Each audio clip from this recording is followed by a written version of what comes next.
आज है फैसले का दिन। 16-12 गैंगरेप केस में अहम दिन है। अब से कुछ ही देर में जुवेनाइल जस्टिस बोर्ड अपना फैसला सुनाने जा रहा है। यानी कि वो नाबालिग आरोपी जो इस पूरे के पूरे मामले में आरोपी था, उस पर अपना फैसला बोर्ड सुनाने जा रहा है। अब से कुछ ही मिनटों बाद ये फैसला आ सकता है। इस मामले की सुनवाई शुरू हो चुकी है। हमारे रिपोर्टर्स लगातार आप तक ये खबर पहुंचाते रहेंगे जैसे ही ये फैसला आता है। एक ऐसी घटना जिसने देश को हिलाकर रख दिया था, दिल्ली ही नहीं पूरे देश को दहलाकर रख दिया था, और आज अपना फैसला, पहला फैसला सुनाने जा रहा है जुवेनाइल जस्टिस बोर्ड। क्योंकि इस मामले में 6 आरोपी थे, इनमें से 5 आरोपियों के खिलाफ सुनवाई जो है फास्ट ट्रैक कोर्ट में शुरू हुई, लेकिन एक शख्स, एक लड़का जो कि नाबालिग था, उसके खिलाफ कानूनन जुवेनाइल जस्टिस एक्ट के तहत जुवेनाइल जस्टिस बोर्ड के सामने सुनवाई हुई। 15 से लेकर 20 सुनवाई हुई। हमारे जो सूत्र हैं वो बताते हैं कि मामले में इसको सरकारी लीगल एड दी गई और सरकार की तरफ से ही एक वकील मुहैया कराया गया। 2 एफआईआर इस लड़के के खिलाफ थी, जिन पर अब से कुछ ही देर में फैसला आने वाला है। लगातार हमारे रिपोर्टर्स हर घटना पर नजर बनाए हुए हैं। आप तक सबसे पहले हम ये खबर पहुंचाएंगे और इस मामले में सुनवाई शुरू हो चुकी है।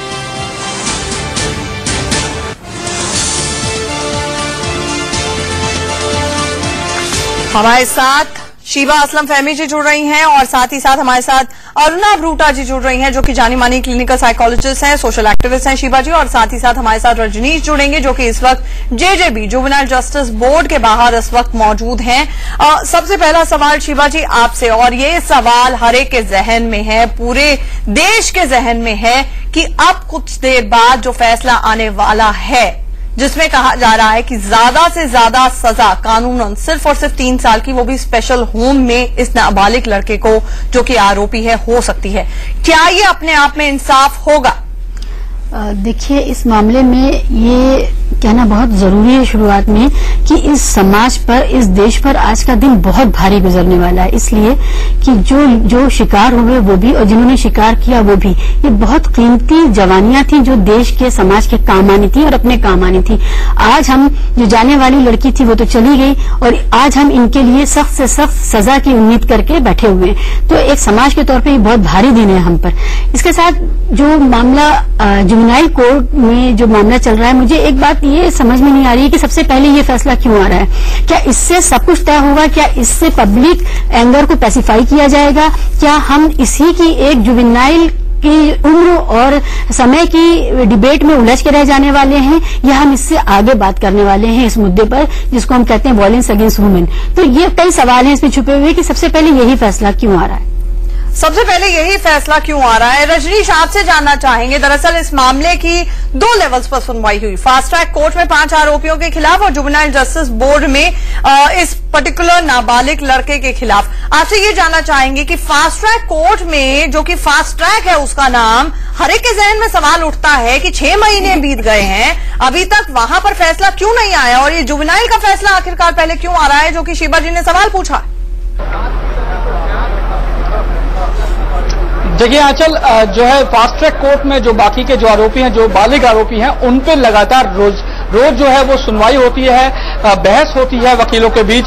लेकिन बावजूद इसके, क्योंकि रोज नए नए पहलू निकल के आते हैं, कई बार बयान देते हैं जो इस पूरे मामले के जो आरोपी हैं, वो अपने उनके जो बयान है उनमें विरोधाभास होता है। तो इसके चलते लगातार दिन प्रतिदिन ये मामला आगे बढ़ता चला जा रहा है। लेकिन जो नाबालिग आरोपी है, जिसका जुवेनाइल जस्टिस बोर्ड में जो आज जो है इस समय जो प्रोसीडिंग शुरू हो चुकी है, उसमें ये कयास लगाया जा रहा है कि उसमें सबसे पहला इस पूरे जो गणित का जो काम हुआ था, इसमें सबसे पहला जो है फैसला अब से कुछ मिनटों के बाद सामने होगा।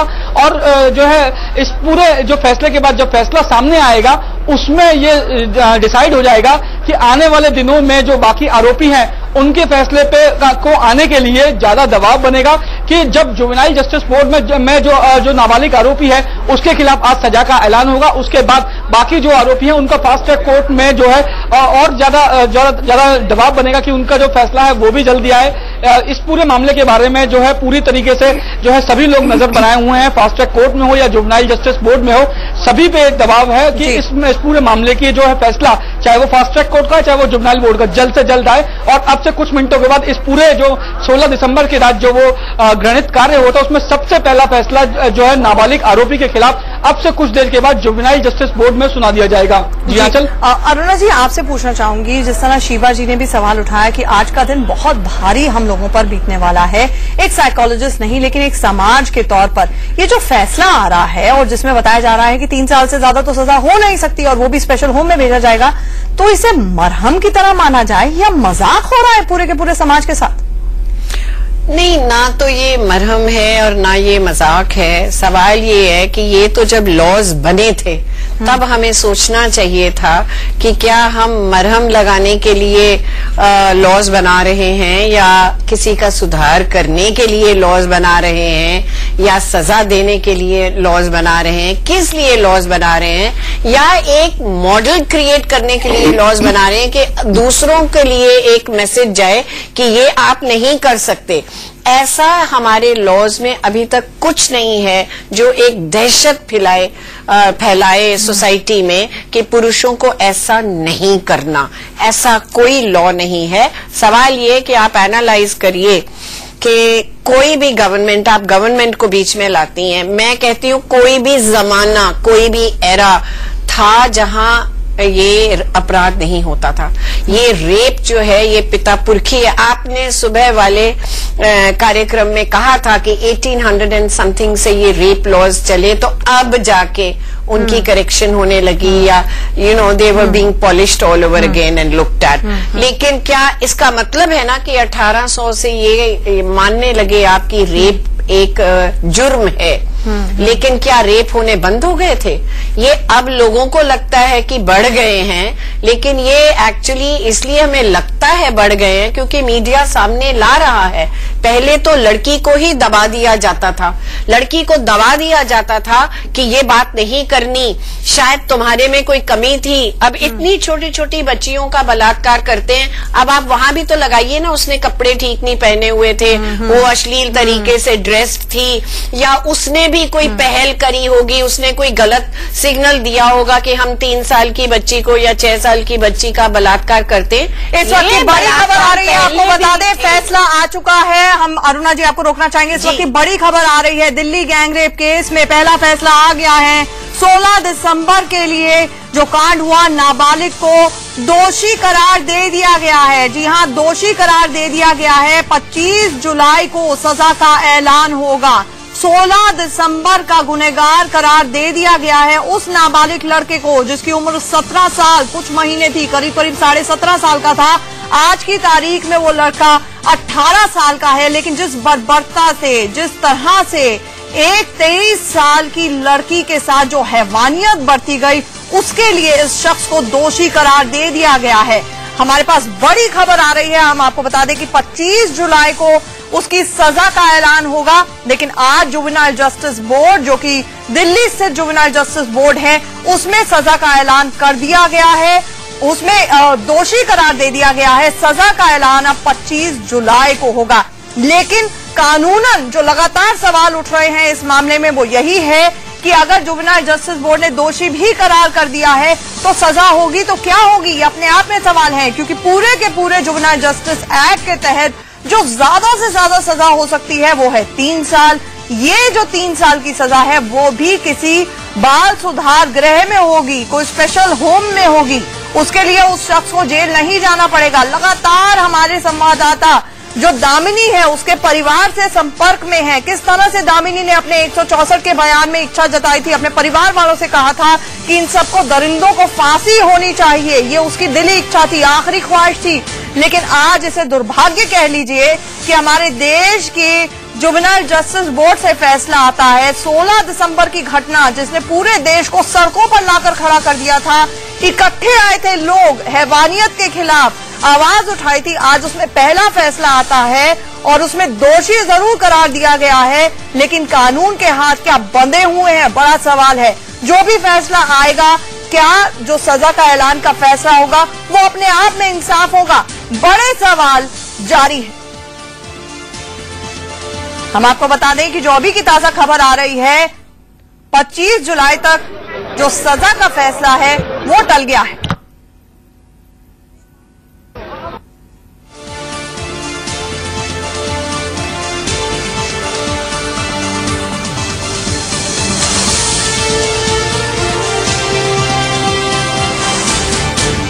हम आपको बता दें कि नाबालिग आरोपी पर फैसला टल गया है। ये अभी की ताजा खबर आ रही है।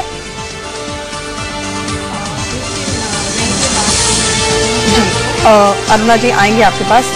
ब्रेकिंग न्यूज आ रही है हमारे पास इस वक्त। जो खबर आ रही है 25 जुलाई तक फैसला टल गया है, ये हमारी ताजा खबर आ रही है। आपको बता दें कि 16 दिसंबर की वो वारदात जहां 23 साल की एक फिजियोथेरेपिस्ट जो कि एक बस में चढ़ी, उसके बाद 6 लोगों की हैवानियत का शिकार हुई, उसमें आज बड़ा फैसला आना था जुवेनाइल जस्टिस बोर्ड का। लेकिन अभी की ताजा जी खबर आ रही है कि फैसला ये टल गया है।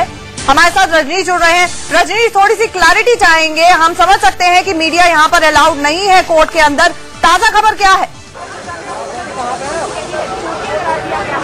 देखिए, अभी तक की खबर यह है कि अंदर जो प्रोसीडिंग चल रही थी वो पूरी हो गई है। दोषी करार कर दिया जा चुका है। नाबालिग जो आरोपी है इस पूरे जो है 16 दिसंबर की जो घटना घटी थी उसमें उस नाबालिग को है आरोपी करार दे दिया गया है। लेकिन सजा का जो ऐलान है वो टाल दिया गया है, सुरक्षित रखेगा। 25 जुलाई को जो बताया जा रहा है कि इसकी जो है सजा का ऐलान किया जाएगा। उसके बाद ये साफ हो पाएगा कि इसकी जो नाबालिग को जो दोषी करार दिया गया है, जो मैक्सिमम सजा की जिस तरीके से चल बात सामने आ रही थी कि 3 साल जो सजा है मैक्सिमम, उसमें जो है क्या कोर्ट ने 3 साल की सजा सुनाएगी या उससे कम सुनाएगी, ये सब कुछ ये पूरा जो साफ होगा वो 25 जुलाई को होगा। लेकिन अभी तक की जो है खबर ये अंदर से जो निकल के आई है वो ये है, साफ तौर पे जो है नाबालिग को इस पूरी घटना का दोषी करार दे दिया गया है। हालांकि उसे सजा का ऐलान अभी नहीं किया गया है, रोक लिया गया है फैसला। अब 25 जुलाई को इस पूरे मामले पर फैसला सुनाया जाएगा। अब ये साफ हो चुका है कि नाबालिग को भी जुवेनाइल जस्टिस बोर्ड ने जो है दोषी करार दे दिया है, लेकिन सजा का ऐलान 25 जुलाई को किया जाएगा। जी हाँ, चल रजनीश, हम थोड़ी सी क्लैरिटी चाहेंगे क्योंकि अलग अलग हलकों में अलग अलग तरह से खबर आ रही है और हम समझ सकते हैं ये अपने आप में दुर्भाग्यपूर्ण है कि एक ऐसे वर्डिक्ट के लिए जिसके लिए पूरा देश इंतजार कर रहा है, हर कोई जानना चाहता है, क्योंकि मीडिया वहां पर अलाउड नहीं है इस वक्त, तो साफ तौर पर पहले ये खबर आ रही है कि दोषी करार दिया गया है। अब ये खबर आ रही है कि फैसला जो है वो सजा टल गई। हम क्लैरिटी चाहेंगे आपसे कि किस तरह से प्रोसीडिंग्स हुई, आपकी क्या ताजा खबर है? दोषी करार दे दिया गया है और उसकी सिर्फ जो फैसला टला है वो सिर्फ सजा को लेकर टला है? जी बिल्कुल आंचल, अंदर जो प्रोसीडिंग हुई थी वहां पे जो है जो आरोपी जो नाबालिग था इस पूरी घटना का वो भी मौजूद था, साथ ही जो है दामिनी के परिवार वाले भी मौजूद थे। बातचीत हुई गई, जो पूरे जो मामला था उसको, क्योंकि कल ही इस पूरे मामले के बारे में विचार बन चुका था कि कल जो है सजा का ऐलान किया जाएगा। अंदर जो है करीब आधे घंटे से इस प्रोसीडिंग चल रही थी और अब जबकि पूरा फैसला आ चुका है, जो जज है उन्होंने साफ तौर पे कहा कि ये जो आरोपी है ये पूरी घटना का जो है इसमें इसकी संलिप्तता थी और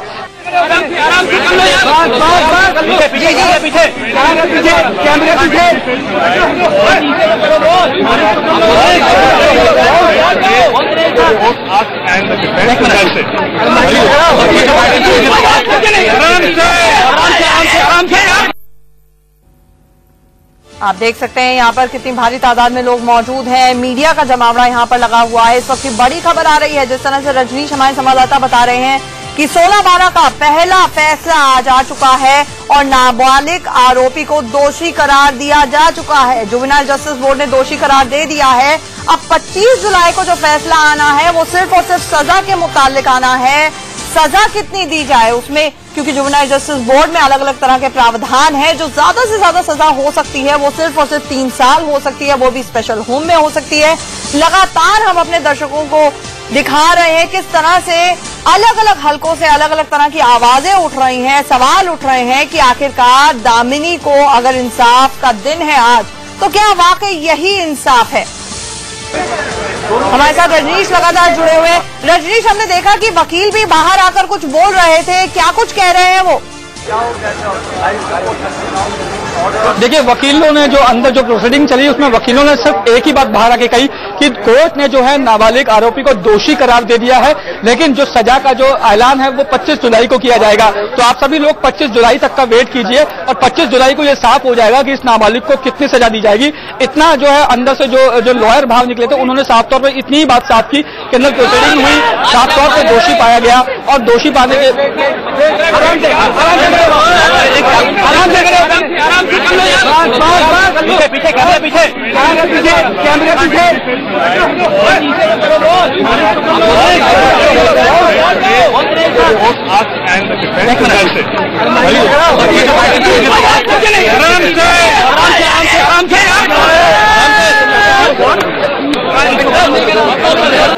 तो हम देख सकते हैं कि एक ऐसा मामला है जिसको लेकर पूरे देश की निगाहें आज दिल्ली के जुवेनाइल जस्टिस बोर्ड पर हैं।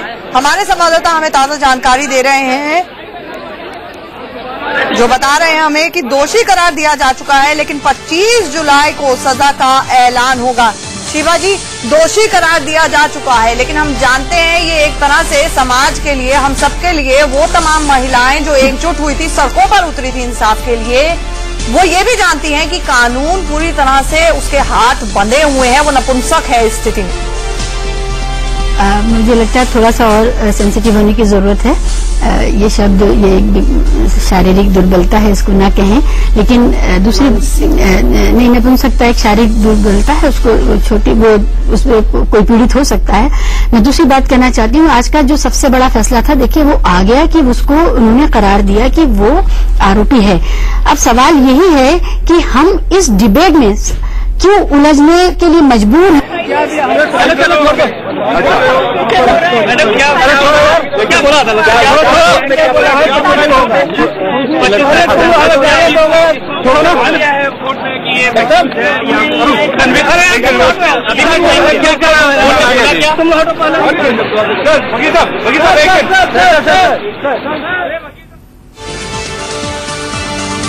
तो आप देख सकते हैं यहाँ पर चूंकि कोर्ट ये प्रोसीडिंग्स जो कर रहा था, जो चाहे वो फास्ट ट्रैक कोर्ट हो, चाहे वो ये जुवेनाइल जस्टिस बोर्ड हो, यहाँ पर मीडिया को अंदर तक जाने की इजाजत नहीं है।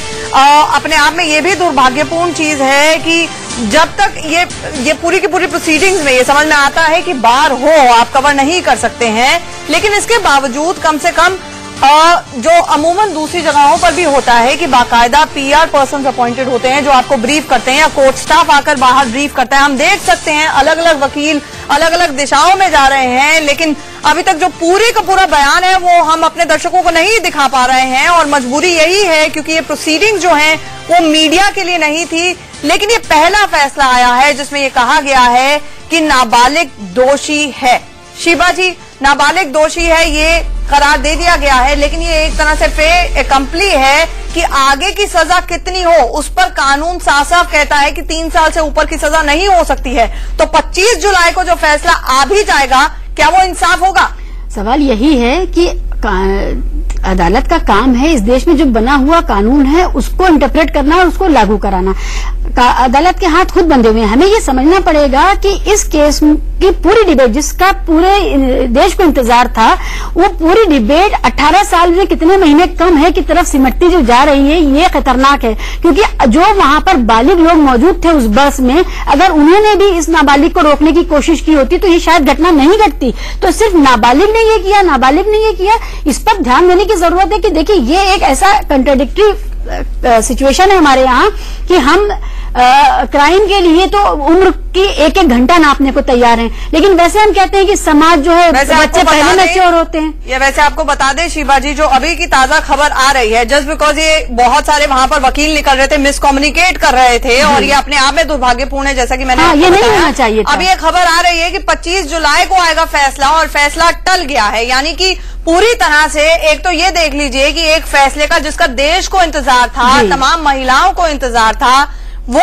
बताया गया। पहले फैसला आया है, कुछ लोगों ने आके मीडिया को ये ब्रीफ किया कि दोषी करार दे दिया गया है, 25 तारीख को सजा का ऐलान होगा। अब ये खबर आ रही है कि फैसला ये टल गया है, जबकि आज जुवेनाइल जस्टिस बोर्ड ने इसको बाकायदा फैसले के लिए लगाया था। जी, हमारे साथ आशीष सिन्हा, माफ कीजिएगा शिवा जी, हमारे साथ आशीष सिन्हा जुड़ रहे हैं। आशीष, ये इतना ज्यादा मिसकम्युनिकेशन और उसके बाद वकील ठीक से आके ब्रीफ नहीं कर रहे हैं, अभी की ताजा खबर क्या है? देखिए आंचल जी, जैसा सुबह ही मैंने बताया था कि इस पूरे मामले में आज क्लेरिफिकेशन करना था। लास्ट टाइम जब इस मामले में ऑर्डर रिजर्व हुआ था तो कोर्ट ने इतनी लिबर्टी दी थी दिल्ली पुलिस को, और जो एक्यूज के जो एडवोकेट हैं उनको भी इतनी लिबर्टी दी थी कि अगर उनको कुछ क्लेरिफाई करना है जजमेंट के पहले, ऑर्डर के पहले, तो वो क्लेरिफाई कर सकते हैं। आज दिल्ली पुलिस को यहाँ पे कुछ क्लेरिफाई करना था। दरअसल आज ये पूरा जो जजमेंट था वो ऑर्डर के लिए, माफ करिएगा, ये ऑर्डर के लिए आज रखा गया था, लेकिन कोर्ट ने इतनी लिबर्टी दी थी कि आप चाहें तो कुछ क्लेरिफाई कर सकते हैं। दिल्ली पुलिस ने यहाँ पे कुछ क्लेरिफाई किया। चूंकि पूरे मामले की सुनवाई इन चैम्बर हो रही है, इसलिए कोई भी पत्रकार अंदर नहीं जा रहा है। और जैसे ही निर्भया के माँ बाप बाहर निकले, उन्होंने बस यही लाइन बोली कि आज कुछ नहीं हुआ, मैटर एडजर्न हो गया है। तो साफ तौर पे जो आज हम उम्मीद लगा के बैठ रहे थे कि आज इस मामले में इंसाफ मिलेगा निर्भया को, वो फिलहाल 1 हफ्ते के लिए और टल गया है, 2 हफ्ते के लिए। और जिस तरह से आशीष ने बताया, आशीष ये जानना चाहेंगे कि ये पहली बार सिर्फ निर्भया के माता पिता ने आके ये जानकारी दी है मीडिया को कि ये फैसला टल गया है, जो वहां पर तमाम वकील हैं और लीगल एड और लॉयर्स हैं, उन्होंने कुछ मीडिया को ये जानकारी देने की कोशिश नहीं की, क्योंकि पूरा देश इस फैसले का इंतजार कर रहा था और आज ऑर्डर्स के लिए लगा था। देखिए जब एडवोकेट वहां से बाहर निकले तो उनको भी ऑर्डर क्लियरिफाई नहीं था। वो बात करना चाह रहे थे, लेकिन उनको कुछ भी वो क्लियर नहीं कर पा रहे थे कि क्या हुआ है। लेकिन जैसे ही निर्भया के माता पिताजी निकले तो उनसे मैंने पूछा, तो उन्होंने साफ तौर पे कहा कि आज कुछ नहीं हुआ, इंसाफ की जो लड़ाई है वो और लंबी हो गई है और अब हमें 25 जुलाई तक वेट करना पड़ेगा। इतना ही नहीं, जब वो बाहर निकल रहे थे तो कहीं ना कहीं उनकी आंखों में एक आंसू भी थे, माफ करिएगा, उनकी आंखों में आंसू भी थे और कहीं ना कहीं हताशा थी, निराशा थी। उन्हें उम्मीद थी कि आज उन्हें इंसाफ मिलेगा। जब मैं उनसे रास्ते में उनसे बात करते जा रहा था तब तक उन्होंने कहा कि आज हमें बहुत उम्मीद थी कि आज हमें इंसाफ मिल जाएगा, लेकिन इंसाफ नहीं मिला। मामले की सुनवाई और लंबी चल गई। फिलहाल आंचल 25 जुलाई तक अब वेट करना पड़ेगा। जो क्लेरिफिकेशन की बात थी वो दिल्ली पुलिस ने आज क्लेरिफाई कर दिया है, लेकिन क्लेरिफिकेशन क्या थी उसकी भी डिटेल नहीं मिल पाई है। चूंकि इस कोर्ट का ऑर्डर भी नहीं मिल पाएगा, इसलिए बहुत मुश्किल है। अगर एडवोकेट कोऑपरेट करे तो ही पता चल पाएगा कि आखिर किस बिना पर दिल्ली पुलिस ने क्या जानना चाहेंगे, ऐसी कौन सी क्लैरिफिकेशन थी तो दिल्ली पुलिस को ऑर्डर वाले दिन याद आ गई कि उसको देनी थी? जाहिर तौर पे आंचल, ये हम भी जानना चाहते हैं कि ऐसी कौन सी क्लेरिफिकेशन थी। क्या कोर्ट ने जब ऑर्डर रिजर्व किया था उस समय जो इनको लिबर्टी दी थी कि अगर आप चाहे वो एक्यूज के हों, चाहे वो अगर दिल्ली पुलिस अगर वो चाहे तो कुछ इसमें क्लेरिफिकेशन कर सकते हैं। आखिर वो क्लेरिफिकेशन क्या थी, वो कुछ समय बाद अगर दिल्ली पुलिस के अधिकारियों से बात होगी तब शायद वो क्लियर हो पाएगा कि वो किस क्लेरिफिकेशन की बात कर रहे थे।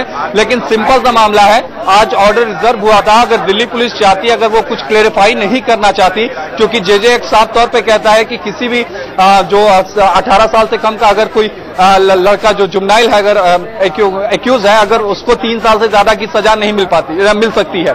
तो ऐसे में क्या ऑर्डर को क्लेरिफाई करना चाहते थे ये क्लियर नहीं हुआ। लेकिन उम्मीद यही की जा सकती है कि कुछ समय बाद दिल्ली पुलिस के अधिकारियों से बात करने की कोशिश करेंगे और ये जानने की कोशिश करेंगे कि आखिर वो क्या क्लेरिफिकेशन चाहते हैं। बिल्कुल आशीष, ये ना सिर्फ जिस तरह से आपने दामिनी की बात की वो नहीं, हम सबकी आंखें कहीं ना कहीं छलक उठेंगी, क्योंकि हमें इंतजार था इंसाफ का। हमें उम्मीद थी कि कम से कम आज एक जो प्रोसेस है उसकी शुरुआत हो, कम से कम इंसाफ मिलना शुरू हो।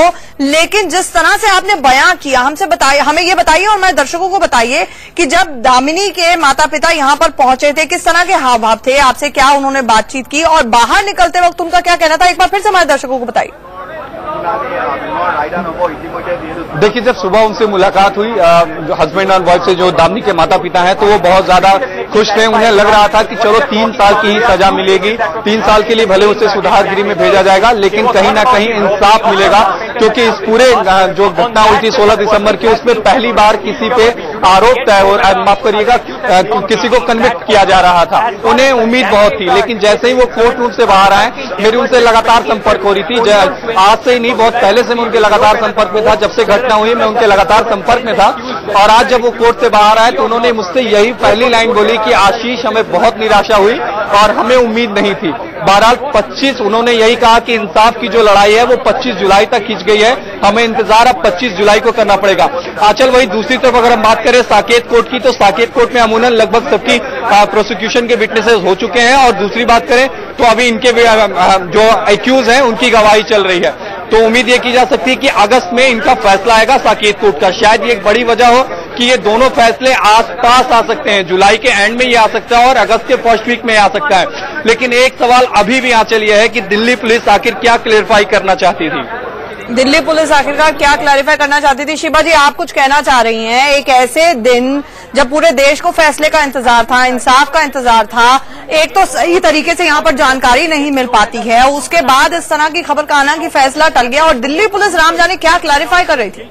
Or not, NAP is convicted, as we have been talking since morning, that conviction could be maximum. की जरूरत है वो नहीं है। कुल मिलाकर के हमारे पास जो स्ट्रक्चर है कानून और न्याय का, वो हार्डवेयर हमारी आज की जो सेंसिटिविटी का सॉफ्टवेयर है उसके साथ मैच नहीं कर रहा है। उनको जो आज भी वो उस तरह की बात कर रहे हैं जो शायद 150 साल पुराने तौर तरीके थे, उसकी बात होनी चाहिए। आज इन्फॉर्मेशन कितनी जरूरी है और उससे कितना कुछ बन बिगड़ सकता है, इसका लिहाज नहीं है इस पूरे हार्डवेयर को, इस पूरे स्ट्रक्चर को, हमारे कानूनी स्ट्रक्चर को। तो यहाँ पर ये बात बहुत अहम है कि एक आधिकारिक जानकारी आनी चाहिए थी। एक आधिकारिक जानकारी। अरुणा जी, आप कुछ कहना? कौन से इंसाफ की इंतजार है? क्योंकि आप जानती हैं कि जुवेनाइल जस्टिस की मैक्सिमम पनिशमेंट क्या है और मिनिमम क्या है। दिल तो दोनों ही तरफ टूटेगा, बिकॉज इंसाफ तो मिलता नहीं है। और आप समझते हैं कि अगर इनको फांसी भी हो तो क्या वो इंसाफ है? क्योंकि मैं समझती हूँ एक रेप ही नहीं, औरत के साथ क्या इंसाफ है, किस क्षेत्र में इंसाफ है, घर के क्षेत्र में इंसाफ है। पुरुष जब दफ्तर से आता है और स्त्री जब दफ्तर से आती है, वो दौड़ती है बच्चों को होमवर्क कराने में, चाय बनाने में, खाना बनाने में, और पुरुष हंस हंस के या गप्पे मार मार के या टीवी देख देख कर अखबार पढ़ता है। तो क्या ये इंसाफ है? या बच्चे जब बदतमीजी से माँ के साथ बोलते हैं, क्या ये इंसाफ है? या बच्चे पोर्नोग्राफी में जा रहे हैं? नहीं, ये बात सब समझ में आती है, बिगर क्वेश्चन जरूर है, ये पूरे समाज की बात जरूर आ जाती है, लेकिन कम से कम कहीं ना कहीं तो जिसे अंग्रेजी में कहा जाता है you have to set the ball rolling, कहीं ना कहीं शुरुआत तो करनी होगी। अगर ये फैसला अपने आप में शुरुआत होनी चाहिए, और अगर इसके लिए ये एक केस हुआ लेकिन इस देश में कोई और लड़की दामिनी ना बने, कम से कम उसका भी हमें ख्याल रखना होगा। और उसके लिए कहाँ का फास्ट ट्रैक कोर्ट? शिबा जी, आपसे जानना चाहूंगी, कहाँ का फास्ट ट्रैक कोर्ट? 6 महीने हो गए हैं, अभी तक कोई फैसला नहीं। वो कह रहे हैं कि अगस्त में आएगा तो आएगा, जिस तरह आशीष बता रहे हैं। छोटी छोटी बच्चियों का अभी बलात्कार हुआ, उसके लिए क्या इंसाफ हम लोगों ने मांगा? क्या उसके लिए लोग सड़क पे आए? क्योंकि अब ये देखने में आया कि आप अगर आज उम्मीद करती हैं कि हमारी गवर्नमेंट या हमारी कम्युनिटी या हमारी कोई संस्थाएं या हमारी जुडिशरी कहीं भी किसी तरह का भी इंसाफ करेगी, नहीं। जब तक औरतें उठकर संगठन नहीं बनाएंगी, यूनाइटेड नहीं रहेंगी, आवाज नहीं उठाएंगी, इनकार नहीं करेंगी, कुछ कामों के लिए दबी रह जाएंगी, आर्थिक रूप से भी दबी रह जाएंगी, ये आपको इंसाफ नहीं मिलेगा। इंसाफ तभी मिलेगा अगर लड़की आवाज उठाकर अपना हिस्सा मांगेगी हर चीज का। फास्ट ट्रैक का जो मामला है ना, देखिए ये अपने आप में एक बहुत बड़ा बैड कमेंट है हमारी व्यवस्था पर, कि जिसमें सड़क पर आवाम उतर आई, जिसमें मीडिया साथ आ गया, जिसमें महिलाएं साथ आ गई, उसमें आपको एक पैचवर्क करना पड़ा, क्योंकि इंसाफ आपके यहाँ मिलता नहीं है। ये जो जब भी आपको ये पैचवर्क करना पड़ता है किसी खास मामले में फास्ट ट्रैक का, उसका मतलब ही यही होता है कि ये कमेंट आप अपने यहाँ कर रहे हैं कि हमारे यहाँ सिस्टम काम नहीं कर रहा है। इस एक केस में प्रेशर है तो इस एक केस में हम कुछ करके दिखाना चाहते हैं। नंबर 1। नंबर 2 बात यह है कि देखिए जो वायलेंस अगेंस्ट वुमेन है उसको आपने पुलिस और जज इन दोनों पर अगर उसकी जिम्मेदारी लादनी है तो ये तो कभी खत्म होने वाला है नहीं। ये चीज समाज को समझनी पड़ेगी। आज की तारीख में मर्दों का जो माइंडसेट है वो कैसे बनता है। आज फैसले के दिन हम क्या सिर्फ ये गिनेंगे कि कितने देर की सजा हुई है, कितनी देर वो जेल में जाएगा या फांसी चढ़ेगा? क्या हम ये नहीं देखेंगे कि जो वहां पर बालिग लोग थे उस बस के अंदर, उन्होंने क्या उसको रोका था? क्या उन्होंने साथ नहीं दिया था? दूसरी बात ये, जब ये लोग वहां पर घायल अवस्था में पड़े हुए थे उस वक्त समाज क्या कर रहा था? तमाशबीन था समाज को भी कहीं आप रखेंगे ना सामने कि ये सिर्फ पुलिस और जज, देखिए पुलिस और जज पर आधारित व्यवस्था नहीं कर सकती। ये ठीक है, बदलाव की बात जरूर हो रही है, लेकिन कहीं ना कहीं जिस तरह शुरुआत की बात हुई है, दामिनी ने देश की महिलाओं को एकजुट किया है, मिडिल क्लास सड़कों पर उतरी है, आप ये नहीं मानेंगी। और आज उस दामिनी के लिए दुनिया भर की हम तस्वीरें देख रहे हैं। इस देश में हर आधे घंटे में बलात्कार होता है, लेकिन जब फैसले आते हैं तो लोग, जनता वहां पर पहुंचती नहीं है। सुबह से हमारे संवाददाता बता रहे हैं कि वहां पर लोग बाकायदा जुटे हुए हैं जो सिर्फ ये देखने के लिए पहुंच रहे हैं कि क्या आज इंसाफ होगा। लेकिन मुझे यहाँ पर एक बात कहनी है, मुझे यहाँ पर एक बहुत जरूरी बात कहनी है। देखिए, जो दामिनी के साथ हुआ बहुत अभागा हमारा चैप्टर है वो, लेकिन इससे ज्यादा जघन्य हत्याकांड, बलात्कार कांड खैरलांजी में हुआ। वहां हम लोग सड़कों पर नहीं उतरे और